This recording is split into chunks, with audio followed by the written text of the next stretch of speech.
On behalf of Vivekananda International Foundation, I welcome you all to the inaugural session of the seminar on Tibet in the aftermath of devolution of political authority.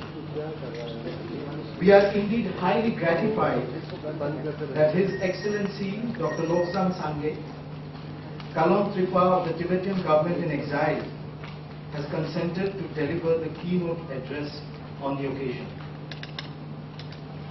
Tibet and India have, over the aeons, not just shared a geographical neighboring space, but have also been inseparably connected to a deeper and ever-renewing spiritual-cultural bond that even today remains vibrant and pulsating.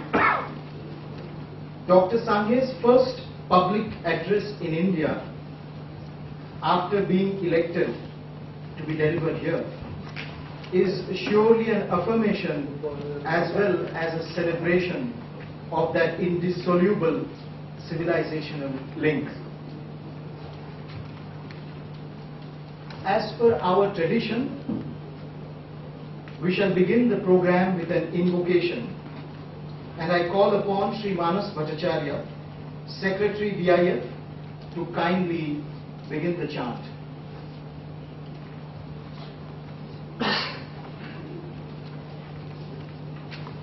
Good morning to you all.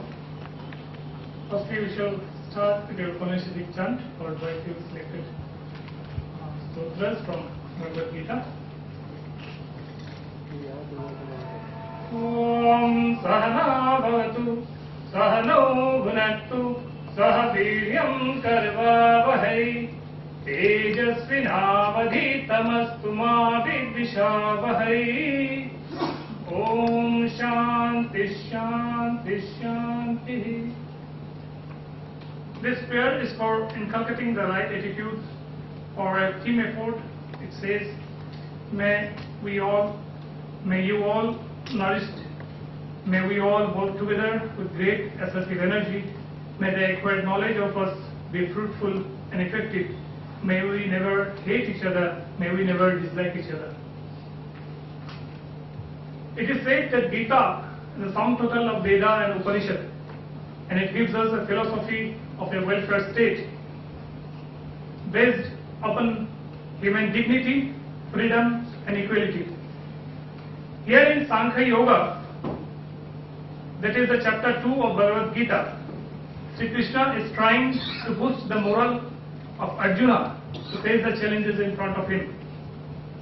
He says, Bhagavan vacha swadharmapi chaveksha navikampitum arhasi dharmadhiyadrayo chanya kshatriyasya na vidyate atha kirtamimam dharmam sangramam na karishyasi tatah swadharma kirtimcha hitva papam avapsasi hatho va prapsasi sarga jitva va bhokshate mahim tasmad utishta kaunteya yuddhaya krita nischaya.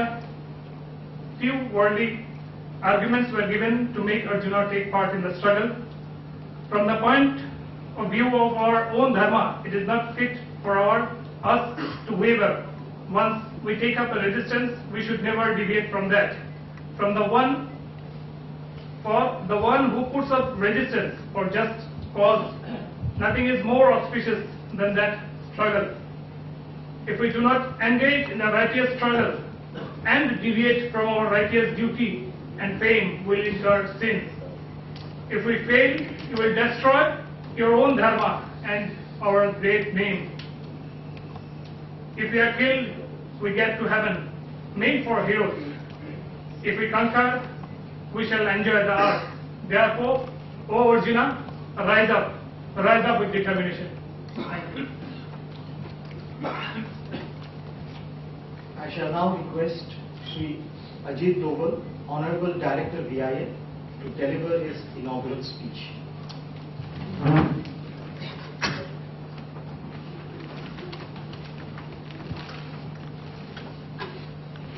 Excellencies, eminent scholars and researchers, distinguished guests, my friends from the media, ladies and gentlemen. It's not the inaugural address, actually it is the session for the keynote address, which will be delivered by our eminent chief guest today, His Excellency Dr. Vivekananda. I am here only to welcome him, and it is my proud privilege to welcome you, the Vivekananda International Foundation, a non-partisan think tank which has been there for about a year and a half, where we have been undertaking various studies and organizing various functions which we consider to be extremely important from the Indian point of view. We are happy to organize this two-day seminar on the subject of Tibet in the aftermath of the devolution of political liberty. We are indeed beholden to His Excellency Dr. Lobsang Sangye, the Karan Tripa, head of the political and administrative listing of the Government Excited People, who has kindly consented to deliver the keynote address. Excellency, though you took over the high office only very recently, less than a month back, or about a month back, you are no stranger to the VIO. And we had the great pleasure to have you in the Vivekananda Foundation on 22nd of June 2011.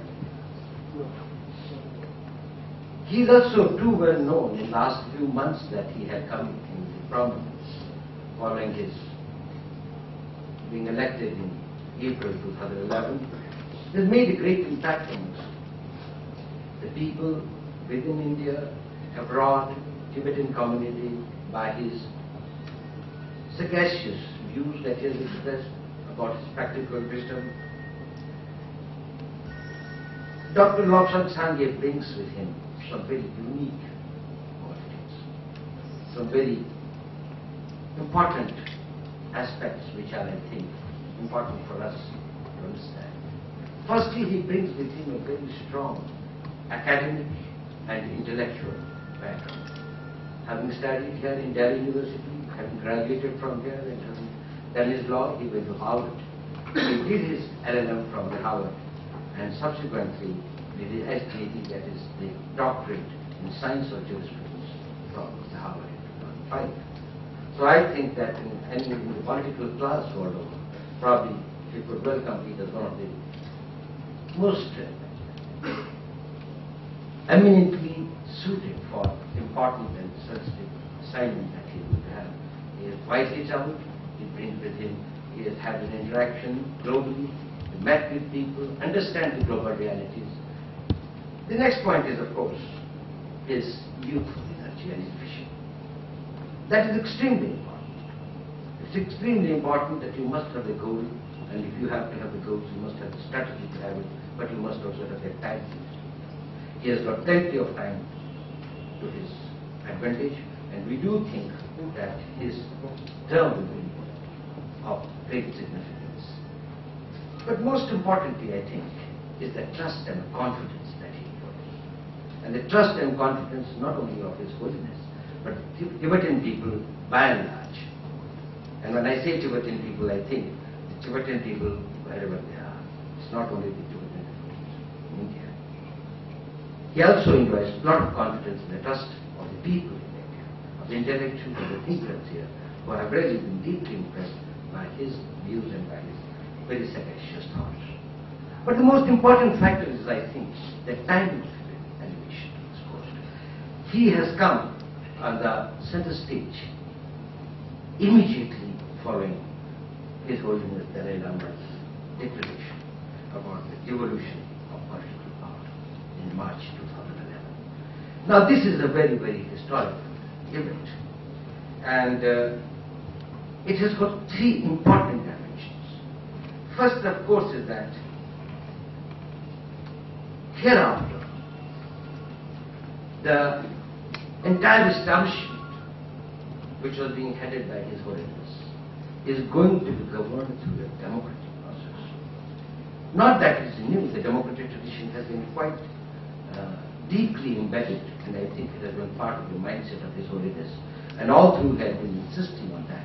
But he did it in stages, and he brought it to a stage where he wants the total devolution on political and administrative matters to be given to the elected representatives. It also brings about to the fore the separation of church from the state, the separation of political power from religious power.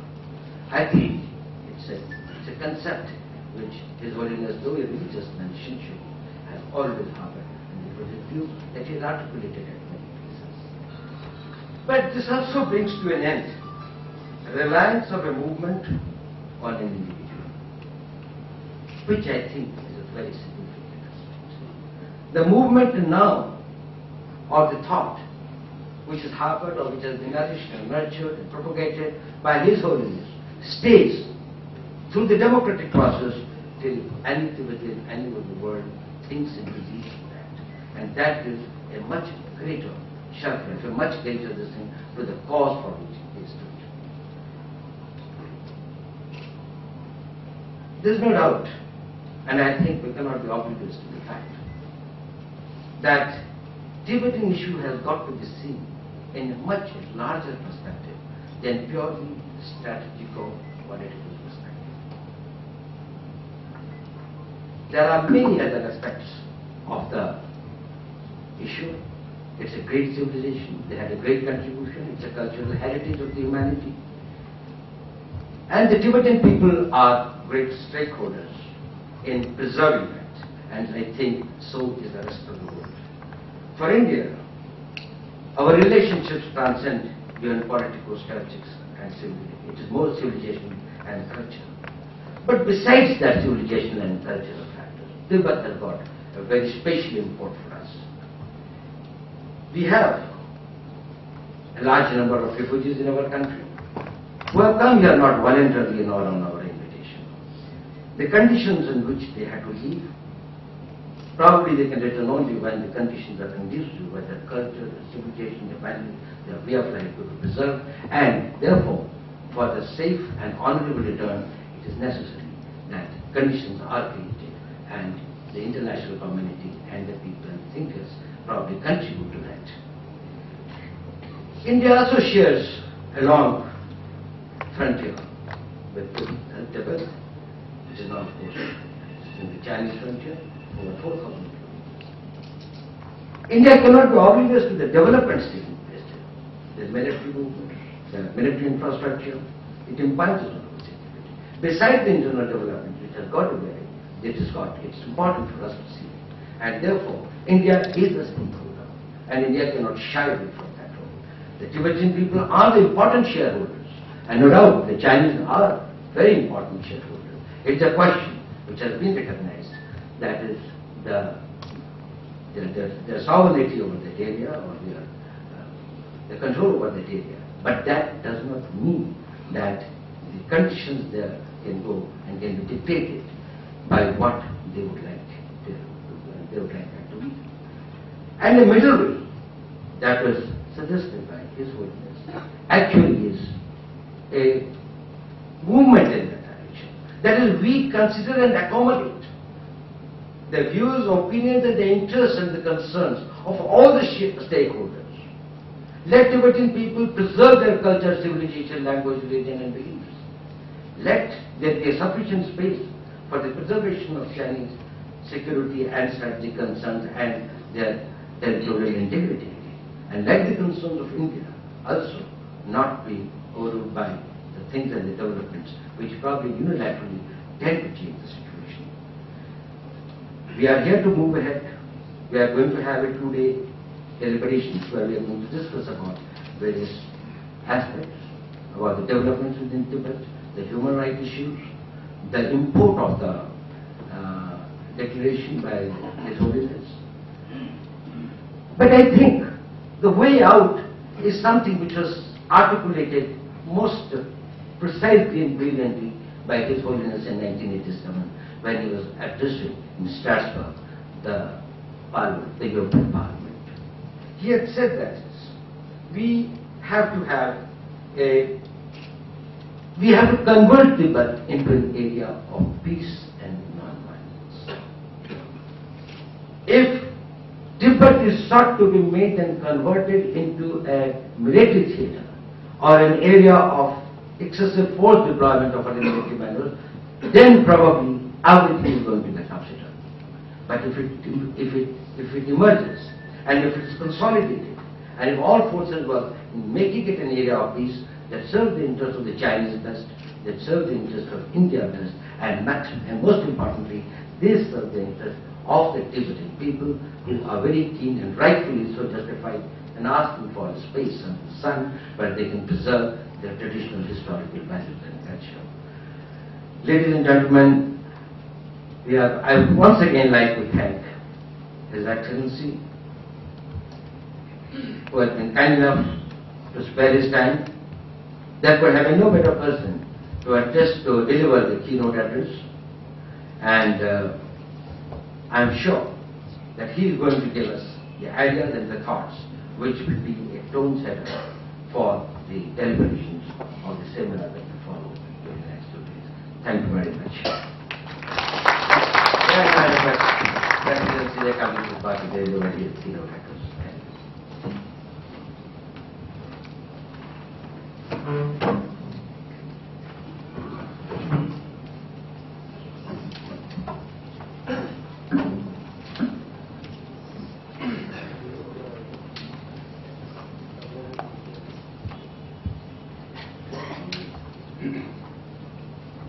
Thank you very much, Ajit Dovalji, for your very kind and generous introduction, and Mr. GCA Rangacharan and others for organizing the conference today, and to be its real great honor to be in the presence of many esteemed guests here. And I would like to begin by saying I'm truly humbled by the invitation here. And when I first came here in June and shared my thoughts at an informal session, and today here to address the conference formally, I felt I think Vivekananda Foundation is the right place to give both my first informal ideas and the formal presentation, because I grew up in India and I owe a lot to India and Indian people. Often when journalists ask me how do I feel about India, obviously other than like we all watch Bollywood movie and learning cricket, I often say that I grew up in a Tibetan refugee camp subsidized by the Indian government. I went to a Tibetan refugee school subsidized by the Indian government. Then I went to Delhi University, as I was introduced, again subsidized by the Indian government. Nowadays, I travel around in Indian trains and cars, and then again the gas is subsidized by the Indian government. So I'm a proud product of subsidies provided by the Indian government. Hence, it's very appropriate that I come here and share my thoughts with very prominent Indians here in the center of capital city Delhi. When I was first asked to come here, I was a bit hesitant. As you know, during the election, I was labeled the youngest and the least experienced of all the candidates. Then I thought perhaps it's better I spend much of my time preparing for the parliamentary session that is coming up beginning on September 16th to October 1st. That's as we know, it's a grueling session between the executive branch and the legislative branch, because it's not a parliamentary system where the majority of the parliament runs the executive branch. Ours is somewhat like a kind of presidential system. And our speaker is here today. So I thought spending much of my time doing that, because when I took oath on August 8th to September 16th, another challenge that I have is a one-man rule. Till the parliament confirms my cabinet, I have to run the whole administration myself, all 7 departments and hundreds of schools and monasteries and clinics and all that. So on a daily basis, files keep piling up in front of me. I keep giving executive orders and signing so many documents. But then I thought Vivekananda Foundation, because I want so much, perhaps I don't mind being grilled by the Parliament when it comes in session in mid-September, and perhaps come down and share my thoughts here. So it's really great privilege and honor. And I will briefly show you a PowerPoint presentation, rather pictures actually mainly, of Tibet. Some people misunderstand when you talk about Tibet. The political, environmental, cultural map of Tibet, and then brief history, and then the current political, environmental situation. And we have very good speakers from Dharamsala, our Samilla and Inaugural and Sonam Sangola, and speakers all are here to share their thoughts. So they will dwell more in detail.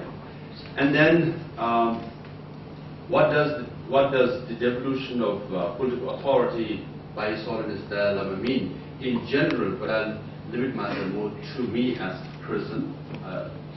So in short, I have to cover 2,000 years of Tibetan history, current situation, and what is going on now.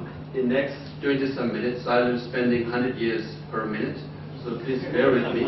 So I'll give you in the form of cut chai, very chai, very cut. So I hope when you go through it, you won't get a headache, but rather you get some clarity as to the situation of and in Tibet. With that, can we proceed? So when we talk about Tibet, the Chinese definition of Tibet constitutes only the area Tibet Autonomous Region, whereas the Tibetan definition of Tibet includes parts of Chinese province of Yunnan and Sichuan, Qinghai, and small part of Gansu. In a sense, geographically, Tibet is almost 1/4 of China. So territory-wise, it's 2.5 million, estimated 2.5 million square kilometers of land. So it's as big as Western Europe or Texas and California combined. So it's a huge tract of land.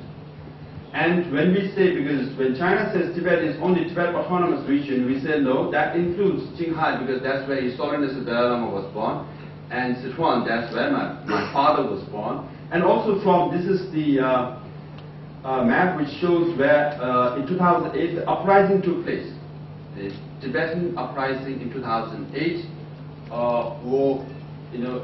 occurred in 100 or so counties of Tibetan areas. So I think Tibetan Voice have made it very clear that this is Tibet, all the parts. So this is Tibet, political map of Tibet, and then so our definition of Tibet Autonomous Region is mainly Uyghur Province, traditional definition, and Amdo is where His Holiness the Dalai Lama was born, and Kham is where my father was from. So this is the traditional map of Tibet. Again, you can see linguistically also the political map and the traditional map also reflects that the Xizang, Qinghai, that brown area is Tibetan-speaking people area. So it overlaps. Then you can see from the geography itself, the Tibetan plateau is Tibet. So it's very clear that when we say Tibet is Tibetan plateau, then geographically also it's different from China. Then as you can see, the two maps. Now there's a lot of environmental destruction that is happening with the climate change. As Rangacharanji was talking about just now, now in Delhi also we have heavy rain in September, very unusual, because it affects the climate, because with the glaciers and the ice melted in Tibet, with two pictures you can see the difference, and it directly affects the monsoon and the climate all over Asia. These are the 10 major rivers flowing from Tibet. So the one question is, why should India or Asia care and support Tibet? It's very clear. The water, fresh water of Tibet provide water to Asian people all around. the river flows all the way to Mekong, all the way to Thailand and Burma, Bangladesh, Pakistan, so all the way. So in India also, Brahmaputra River, you can see. So Tibet has been steward or guardian of Tibetan water or the environment in general. And we have maintained a spiritual and natural way of dealing with it, in the sense we have allowed the natural flow of the river. We have respected that. Now with the Chinese coming to Tibet, what has happened is that they have dammed, as we can see, the major rivers. Not just one, now you can see lines of damming all the way to Yunnan, and you can see now as it's mentioned in Indian media, the Brahmaputra is dammed quite heavily. So it affects, if not anything, they will have the control over the flow of water to India and to other subcontinent. And millions of people in Bangladesh and all over survive on fishery or agriculture.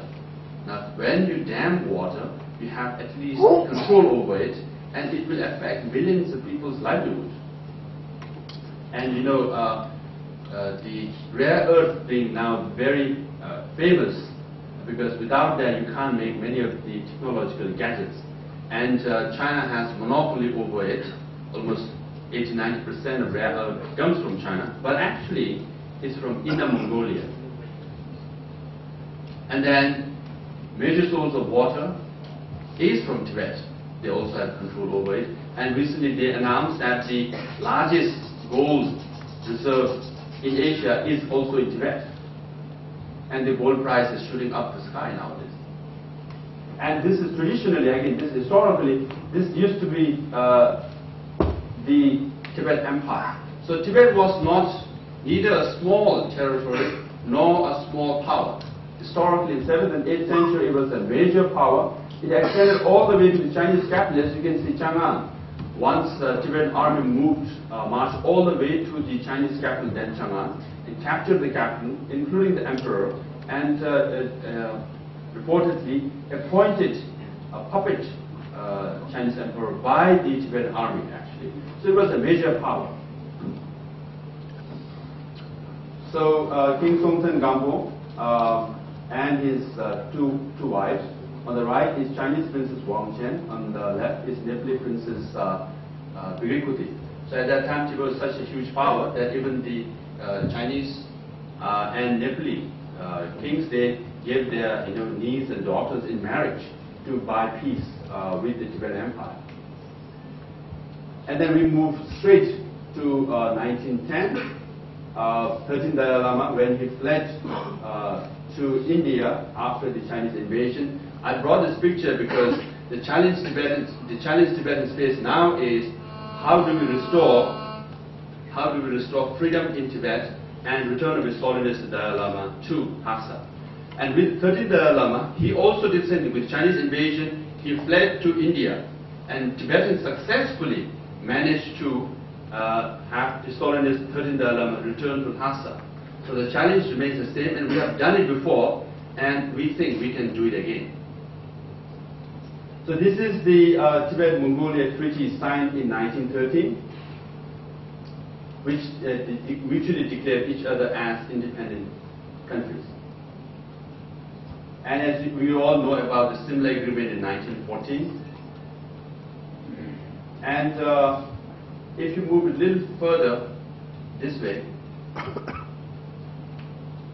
okay, show me the and on the side, or on the left-hand side, you will see a stamp of British India and Tibetan representative by McMahon Line and Lunjin Chatra signing treaty saying that from here on McMahon Line is the border between India and Tibet.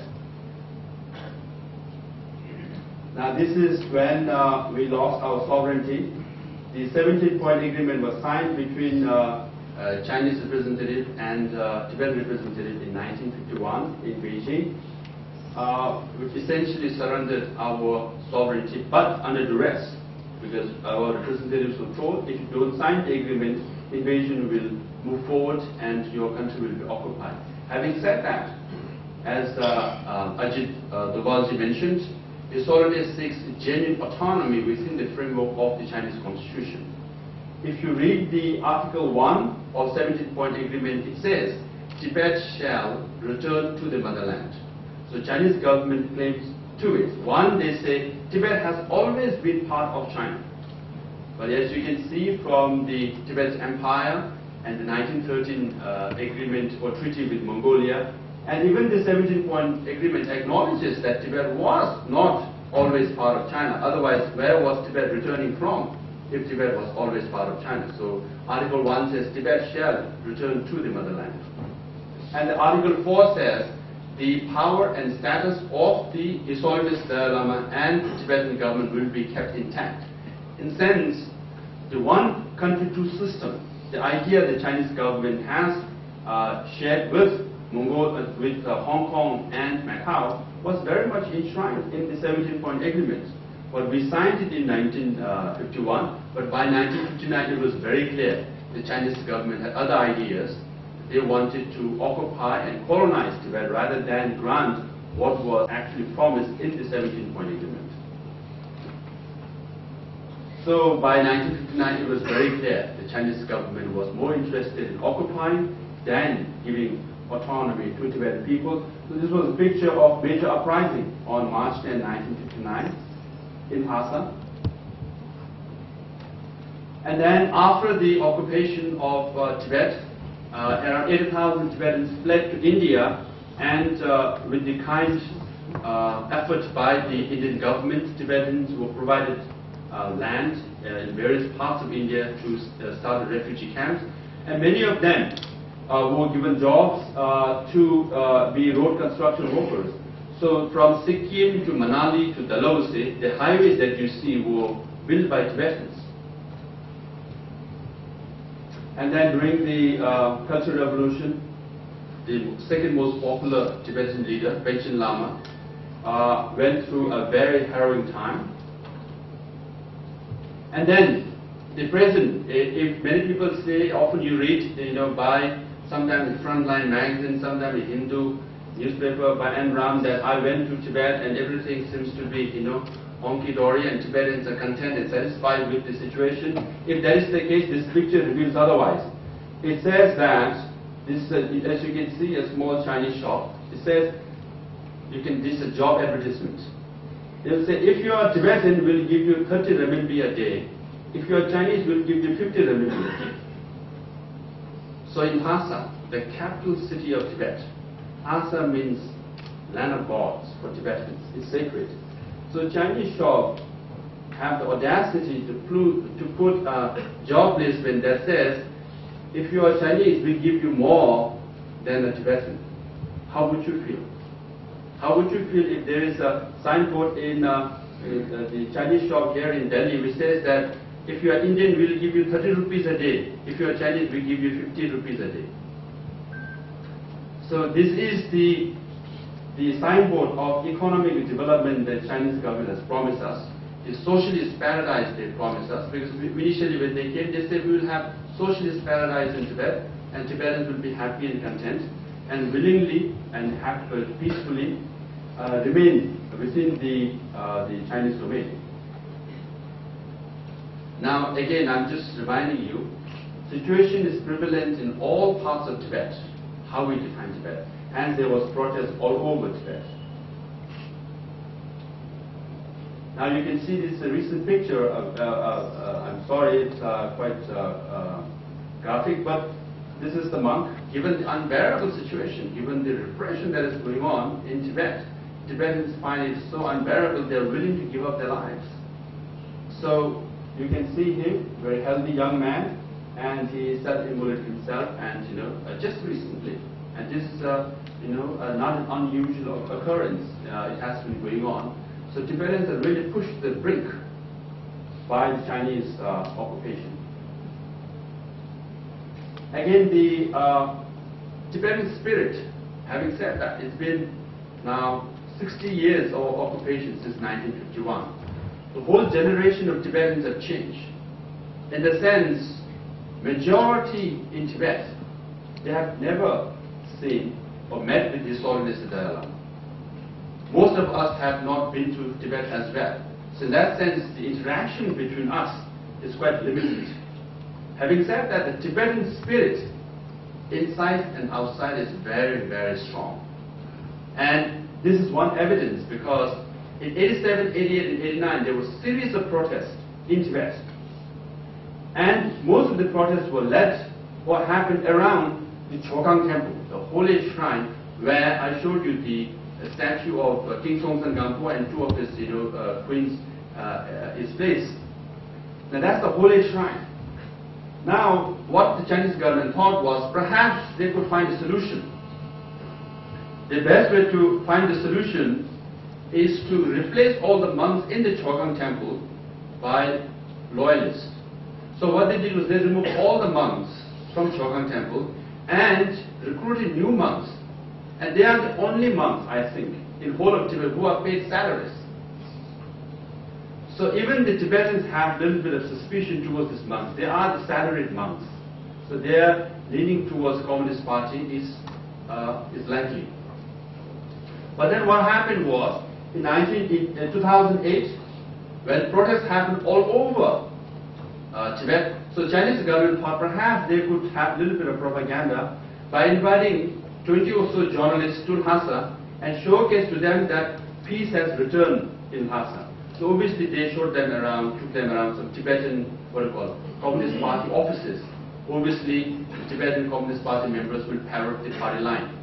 Then to give an authentic version, or people's version of the situation, they took them to Chogang Temple. They thought, we have these monks, paid and fed for the last decade or so by the Chinese government, and they will authenticate their version. So when journalists went to Chogang Temple, these monks, paid salaried monks, came out and said, no. This is what they said. Next picture. This is what they said. His Holiness Dalai Lama is not responsible for the uprising in 2008. And it's a lie. Tibet is not free.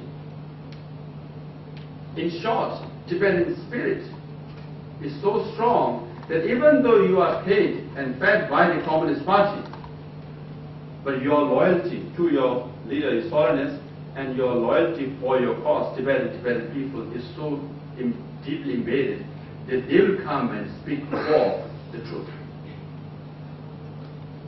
And as you can see, this, again, Chinese government, again, they promise a socialist paradise.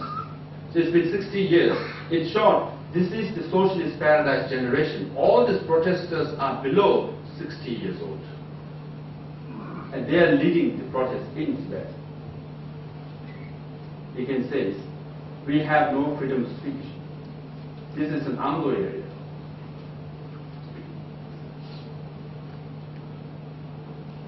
As you can see, all of them are young, below the age of 60. So, if anyone has any doubt that what has happened to Tibet, how is the Tibetan spirit, their sense of loyalty, their sense of patriotism, their sense and urgency for their cause is very strong and very deep.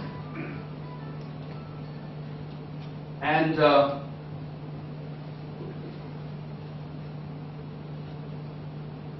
so, as you can see, everywhere, and we can just,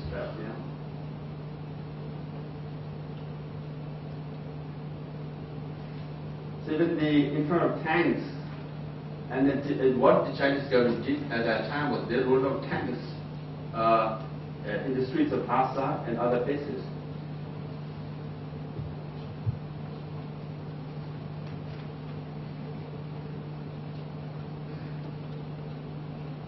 Now, so with that, I come to the final part of my presentation. What does the devolution of political authority to Tibetan people mean? On August 8th was the inauguration, and if you have read in newspapers, it was widely covered by international media. Again, the fact that international media covered the election of the Kalinchipa and Parliament so widely all over the world, again indicates that Tibetan issue is very much alive and strong in the minds of international community as well. Because I remember when I was here at Delhi University, I used to be the president of Regional Tibetan Congress. So we used to organize protests in front of Chinese embassy, which we just passed by today. And then make sure after the protest, of course, we go visit the Chennai police station, and we know the SHO very well. And they say, "Aapka kaam ho gaya, aap mera kaam karne do, chalo Chennai police station आगे शाम बैठ के चाय पाई P लेना, biscuit ले लेना, अब हमें भी वो तंग मत करना, आपका काम हो गया।" ऐसे ऐसे ये लोग सब रहेगा, हम तो थोड़े बाहर जाने, कहाँ जाने, ITO जाने, ठीक है। And then we have already pre-typed our press release, then we go to ITO and put in all the press boxes, right? And next day we buy 10-12 newspapers, देखता है अखबार में कहाँ लिखा ही नहीं, हमारा कल protest हुआ था in front of Chinese embassy. Somewhere there used to be a small caption which used to be so thrilled. अरे press ने cover किया है आज. It doesn't matter which one, So now today, media coverage is very, very huge. On a daily basis, I get media requests from almost since the inauguration. I can't say on a daily basis, but almost.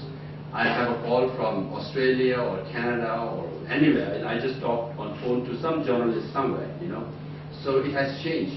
So media interest, the sympathy and support of international community is also very, very strong, for which we are very grateful. And August 8th also, the media coverage was very good. Now, the title of the conference is Tibet After the Devolution of Political Authority. So I just wanted to make it very clear what Tibet means, how Tibet looks like. It's a huge area, it's a serious issue, has major ramifications. Number two, when people hear the word after the devolution of political authority, when you hear the after, as though there is a disconnect between the before and after the devolution of power. But what has happened is the continuation of the same political leadership. What His Holiness Dalai Lama said on that day, he said, I, the former regent, elderly Agra Rinpoche, handed over the political leadership to me when I was young. Today, I'm handing over the political leadership to young Lobsang Sengye. He mentioned this. That's a very, very important historical statement, because since 1642 till August 8th, the political authority rests with the institution of Dalai Lama, both the spiritual and political. And from 5th Dalai Lama on, 6th, 7th, 8th, the transition of leadership and handing over the political leadership continued till August 8th. So when he said, I'm handing over the political leadership to young Lobsang Sengye, he was handing over the political authority of the institution of Dalai Lama to the current ruler. So it's the continuation of history, very important. It's the continuation of the same political authority of 369 years old institution of Dalai Lama, very important. And most importantly, after he made the statement, he said, this has been this long cherished goal. Again, very important. Another thing he also did was, not him, but the former Kalunchepa Samdhu Rinpoche handed over a seal of 7th Dalai Lama to me. The seal established in 1751 in Tibet. The same seal of 1751 was brought out to India in 1951. The same seal was handed over to me, which means the same political authority established by 7th Dalai Lama, that's the cabinet, continued with me. The same legitimacy that the institution of Dalai Lama had continued with me. The same leadership, political leadership, that the institution of Dalai Lama has continued with me. So, devolution of authority means separation of spiritual and political authority of the institution of Dalai Lama. The spiritual authority continues with His Holiness the Dalai Lama, but political authority continues with the Central Tibetan Administration and the political leadership. So it's the continuation, it's not the end. So I just want to make it very clear, because sometimes they say, oh, now His Holiness has given us power, everything has changed. Nothing has changed. But my role, again, is not, I have to bring change, but not to do something different. Rather, my role, which I believe is to live up to the expectation of His Holiness that I provide leadership whereby Tibetan people can stand on their own feet and run the Tibetan movement forward. And also to live up to fulfill his vision, to fulfill the vision of His Holiness of secular democratic society. So that is my role. So also my role, I believe, is to remember the hard work of elder Tibetans, including those who are dying in Tibet and those who were construction workers, who built roads for India, highways from Sikkim to Manali to Devolution. They have worked very hard and built the Central Tibetan administration, and the freedom movement is strong because of the past hard work of the elder generation. My duty is to remember the hard work of the elder generation and build on their legacy to move the Tibetan freedom struggle forward. Now, in China also, because when I was Harvard, I spent 16 years meeting with hundreds and hundreds of Chinese students and scholars. I organized 7 major conferences inviting Chinese scholars from China, all the way from Beijing University or Academy of Social Science, even the Communist Party School. So I have 16 years of record of having dialogue with the Chinese intellectuals. So when Chinese government media sometimes label me, nowadays they label me as illegal and all kinds of things. And I wasn't when I was at Harvard, I used to meet with them on a daily basis. Certainly I got elected, now they are labeling me. But that label is not going to change me, because my belief in dialogue has been established at Harvard for the last 16 years. I have met with them. I can even share my personal family take on this dialogue. Because after meeting so many Chinese, and I told my wife, by the way, I'm thinking of bringing a Chinese or two to home, to build our relationship. And she told me, you do your China thing at school, don't bring it home. Despite the resistance from my boss at home, I continue to have dialogue with Chinese students and scholars at school. Which means when His Holiness Dalai Lama says, we are sincere in having dialogue with the Chinese government and to resolve the issue peacefully, he means it. When I say this, I also mean it, because I didn't have to do this at Harvard, When you meet with Chinese, it's not that easy. Some are very nice, some are liberal. Many of you are in the foreign service. Some Chinese are nice. You have good meal and you have good chat. Some are nasty, right? Some are ignorant. So I tolerated their ignorance and nastiness for 16 years. So that means, I believe in His Holiness' idea that we have to solve the issue peacefully through dialogue. And I've also organized 7 major conferences, including 2 between His Holiness Dalai Lama and Chinese scholars, an unprecedented one in 2003 and 2009, where 100 Chinese scholars met with His Holiness. So we have a proven record of believing in and organizing conferences to solve the issue peacefully through dialogue. And that's why there are so many Chinese intellectuals in China and outside who are really, really interested on the issue of Tibet, including the Nobel Peace Laureate, Liu Xiaobao, and Wang Yishong is another person. Now, what does it mean for Indian people? I'm sure you all know it very well, but just a reminder, Tibet is a core issue between India and China. Tibet is a core issue, and there are other issues, and we are not against having a better relationship between India and China, not at all, or business relationship. But it's a truth that no one has profited from doing business with China and Chinese people, and but that's the truth. But having said that, we are not against. We are in fact for doing business with Chinese people. Once I was having I was asked to give a talk to the Nepali students and scholars at Harvard Kennedy School.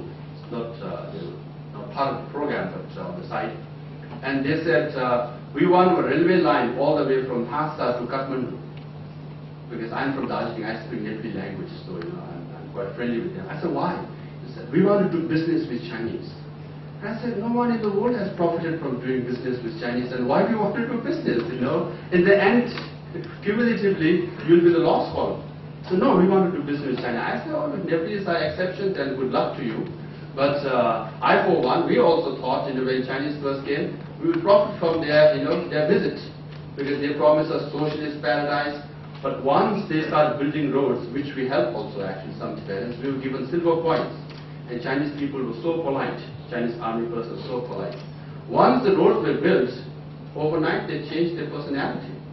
And they became rude, overbearing, they took out guns and started shooting and occupied us. And then suddenly we realized the roads lead straight to the urban areas, they surrounded the strategic areas, then goes to the mountain, our pristine forests were cut. All our woods started going down to China. Then the minerals being mined and continues to be mined now. And recently, as I said, they declared that Tibet has one of the largest deposit of gold. And second, I think the largest copper mine is in Tibet as well. So they talk about uranium and all kinds of mineral resources. I'm not surprised that the Chinese are staying longer than as we expect guests to stay. But they still continue to stay. Now they have valid reason, it seems. So the idea that they're there to help us is absolutely not true. Now, why should India, Indian people take interest on the issue of Tibet? Obviously, Buddhism from India, we borrowed it, right? And what we often say, our Tibetan civilization, but it's very much a Buddhist civilization, which is from India. And our literature, even though pronunciation is different, but actually our scripture, when we write, in Hindi is the ka, kha, ga, ma, anga, but Tibetan is ka, kha, tha, nga. You see, very similar. So it's adapted on Indian scripture. And also security, many of you are from security background, and on a daily basis there is an incursion in the border area, land-wise, sea-wise, from Burma to Neville Port in Sri Lanka to Pakistan. The airfields, so many airfields in Tibet, some say 5 major airfields, and railway line coming all the way to now, most likely Natula Pass, and maybe Nepal, and maybe in the Bangladesh, that area as well. So it's a fact, India is surrounded by the Chinese presence. So when you talk about Chinese presence now, it's not that you have to go to Natula, to see Chinese. Even in Kanyakumari, now you will have you will feel the presence of Chinese. So these are all facts. Again, these are all based on Indian media. I'm not saying anything new here. And also, as Historian has said, when Historian said that the devolving his political authority to Tibetan people means he is a true Democrat. He believed in democracy, and it was his vision to establish secular democratic society in exile. So it took step by step every 10 years to devolve his authority, and finally he did. The completion was on August 8th. So, and then if you look at, if you study Tibetan Charter or Tibetan Constitution, it's very much based on Indian Constitution. Dr. Rajendra Prasad had edited the first Tibetan Constitution. Now Tukam Das, another Indian lawyer, was who translated and helped draft that. And if you go to Dharamsala on September 16th with our speaker here, you will witness that our parliament is also very much akin to Indian parliament system. There is 0 hour where I'll be grilled without any forewarning, so I have to prepare with any kind of questions I'll be asked. So, in short, what we have built in Dharamsala, Central Tibet Administration, is kind of modern after Indian democratic principles and Indian democratic values and Indian democratic system. And what we are, again, the basis of our struggle is also non-violence, ahimsa, which we borrowed from, again, India. And the historian himself says, I am a chela of Mahatma Gandhi. So in some sense, again, going back, what we are losing, Buddhist civilization, Tibetan literature, very much connected with India. And with the Chinese presence in Tibet now, Indian people feel it on a daily basis, land border, air, on the sea, and also railway now. And what we are trying to aspire, what we are fighting back with, is also based on Indian values of democracy in ahimsa. So in some sense, if we succeed Indian values will succeed. India's border will be secure. If we fail, India-based Buddhism and the literature we borrow from India will also disappear. So Tibetan people might become a museum piece. Tibet might disappear from the map of the world.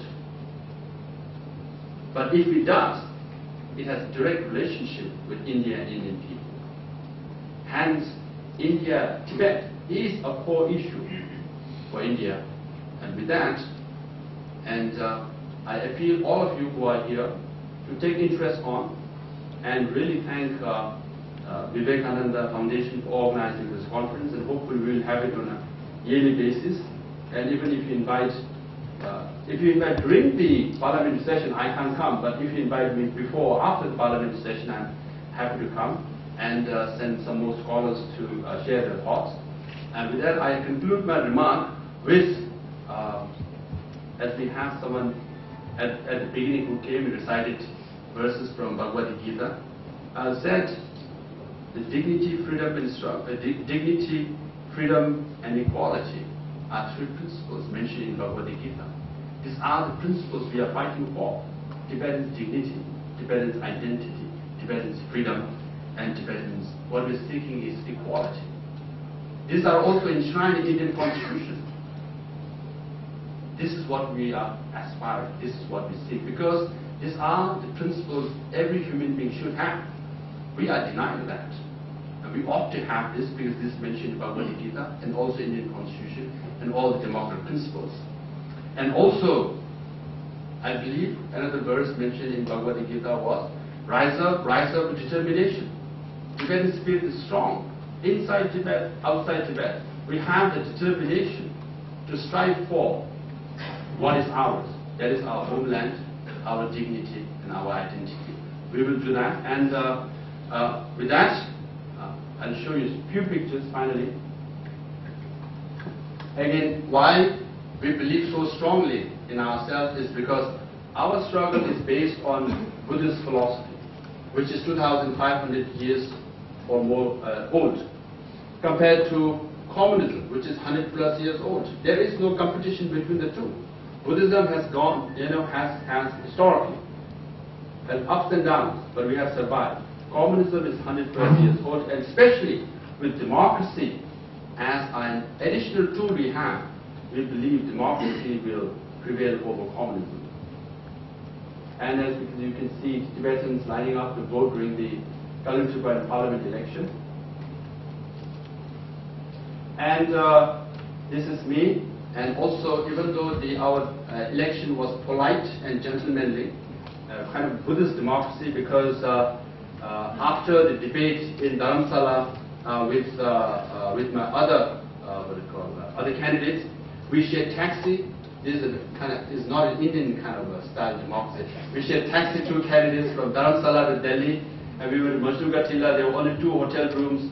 Tenzin Tedongla and myself, good friends. We shared the same hotel room, and we got up together. We had breakfast together, lunch together, and we met in different places. We kept talking on phone. And Utashi Wongdala, another good friend, elderly, but another good friend, we shared camping tips, which places to go when, So it was a very polite, gentlemanly kind of competition. And this is Tedongla and Utashi Wongdala, myself, we were friends before the election, during the election, and after the election. After the election, when we had a special session in Dharamsala, I invited all the former colleagues to come and for dinner. Vivekananda came, and recently in Washington D.C. we again had 2 hours chat, and I invited him to help me out with some other things, and he has happily agreed to, and Utashi Wongdala has agreed to. So it was a kind of a Buddhist Tibetan kind of competition, So when we say there was an election between candidates, again, I don't want you to get Americanized version or maybe a little bit Indian version, So so far. Having said that, you can see there's an element of the youth assertiveness, a bit of Americanized for our Indian wala election. Some you can see my poster. They said no experience, and also Tibetan it says Nyam Nyung Me. This guy has no experience. Don't vote for him. Someone scribbled on my poster. So I said, hey, take a picture, and. the photojournalists were there, took the picture, and after a few weeks I saw it was the New York Times. Thankfully it was after the election, you know, then I had won. So you can see that, and then this was when we visited the Solidus. Again, we have such a visionary, I would say, a brilliant leader for which we are so grateful. You know, when we say we Tibetans are loyal to His Holiness, we mean it with heart and soul. I'm a lawyer. By training, I'm skeptical, you know. But His Holiness, the way He worked so hard for Tibetan people for all these years, for 60 years. Yesterday He was here, tomorrow He's going to Canada, He's going to South America. I have invited him twice, in 2003 and 2009 at Harvard and other places 2-3 times.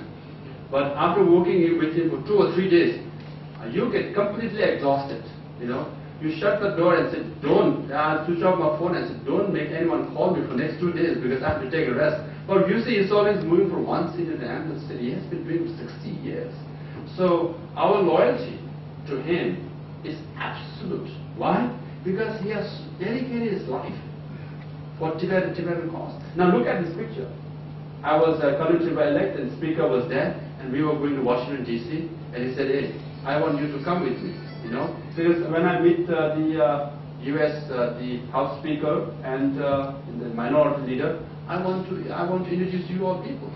And the way he introduced us, he said, and then he did with when Chief Minister Prem Kumar Dumal was in Dharamsala recently. Same way he said, by the way, he's my political boss. He said, it's so unfair. He's so young. He has all the power. I'm old. I have no power now. You know? That's what he says. And then his humility. You know, soon after I finished speaking, His Holiness got up and started clapping, and the rest of the people got up. I mean, I'm just,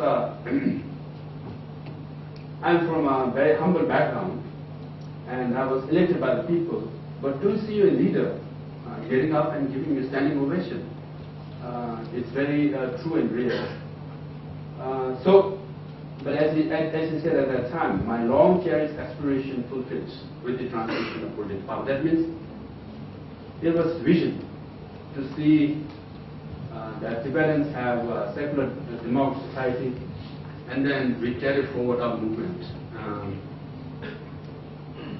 I'm sorry, I'm a bit moved, but with that I'll end, and I think I can't add much to what His Holiness has done to us, and there's a huge expectation from us, and we are, our Tibetan spirit is strong. The younger generation are taking this responsibility very, very seriously, and with the help of many people around the world, particularly Indian people, will move forward, and our freedom will be restored, and His Holiness the Dalai Lama will return to Tibet one day soon. Thank you.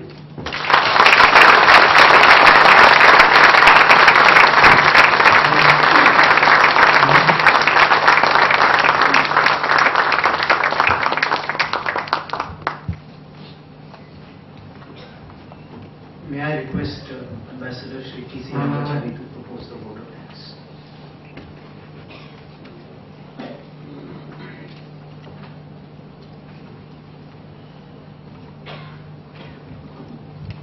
Mr. Chairman, distinguished guests, it's my privilege to propose a vote of thanks on behalf of the BIF and on behalf of all of you to the Dalai Lama, Dr. Utsang Sangha. You have been very kind to us, to the BIF. You have been very receptive, you have been very gracious.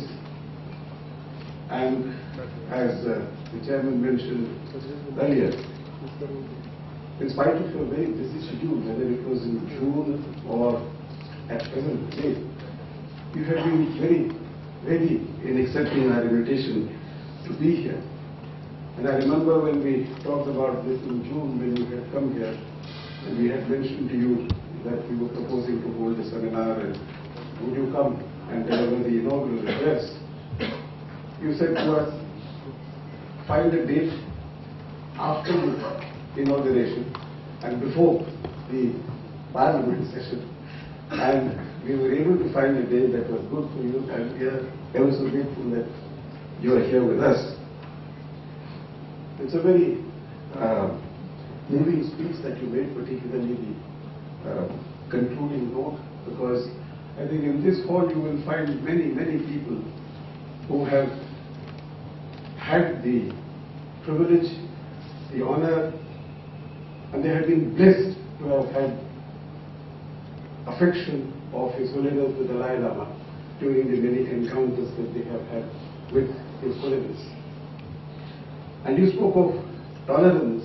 That's a very appropriate note to strike in the BIF, because that was part of the message that Swami Vivekananda delivered in 1897 when he went to the US to the Congress of Religions. And that tutorial, as a student of history that you just gave us on Tibet, I am most grateful. I feel very educated.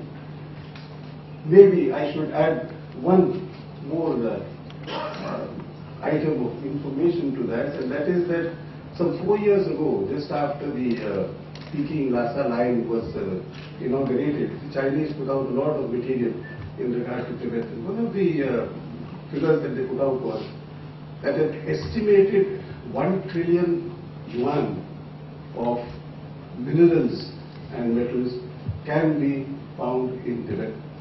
And the problem there was twofold. One was transportation, in the sense the railway line might contribute to resolving that problem.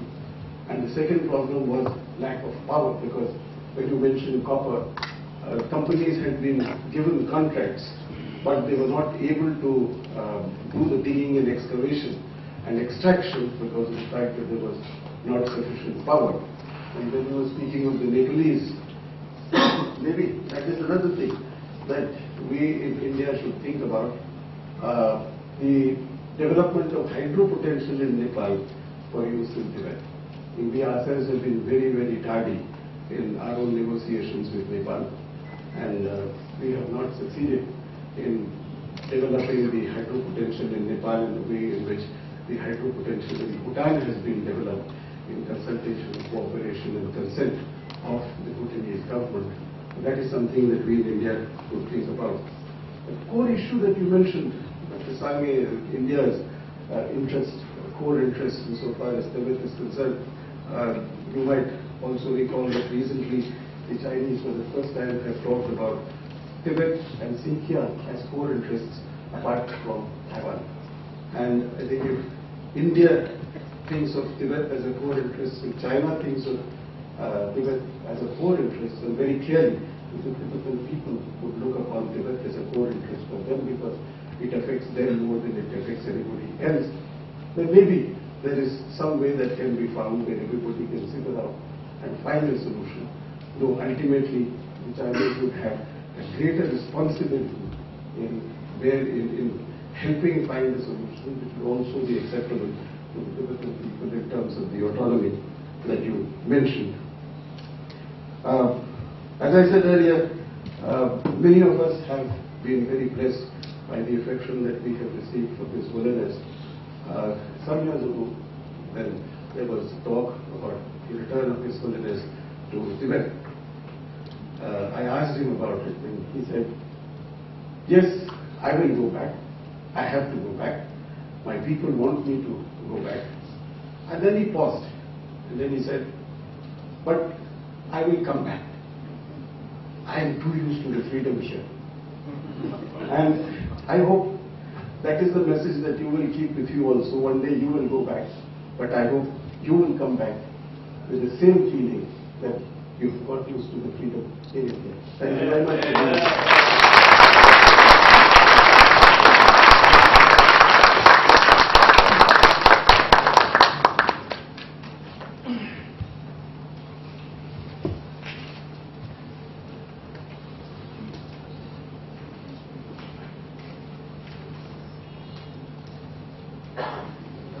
Thank you very much.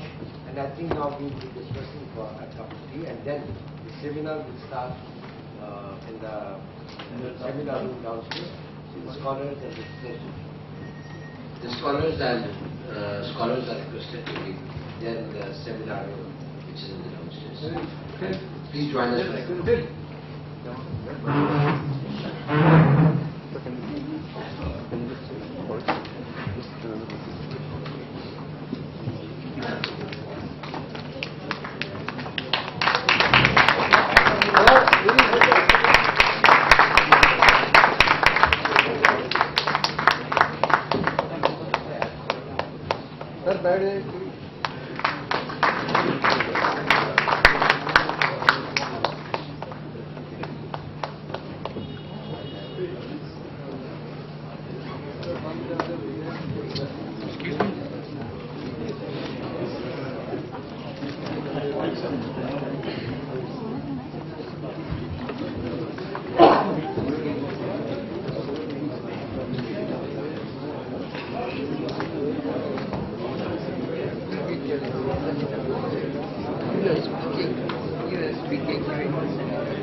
Thick forest now, I believe they were cutting down the trees.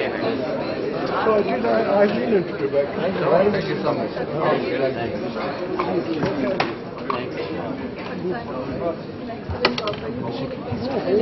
What is How are you? Thank you, sir. The Bhutan. I never got I went to your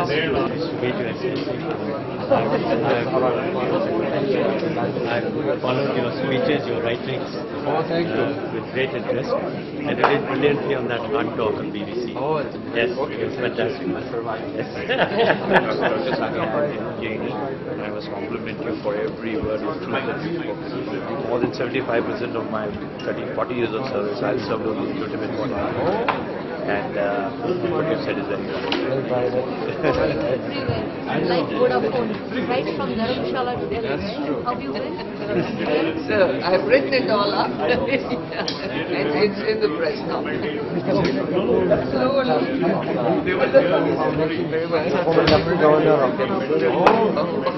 Which year was it? It was from 98 to 2004. I would say 98 to 94. Wonderful. Listening to you. Cumulative dialogue and resolve the issues. For the tens and thousands of Tibetan refugees who live in India, who are still trying hard to protect their identity, what do you have to say for them?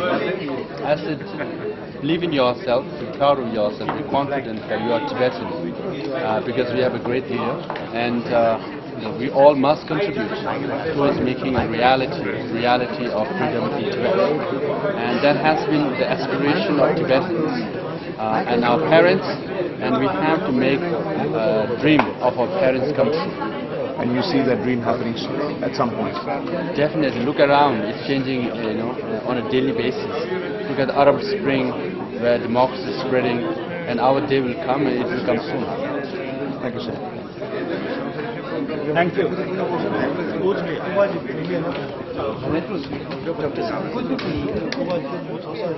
you.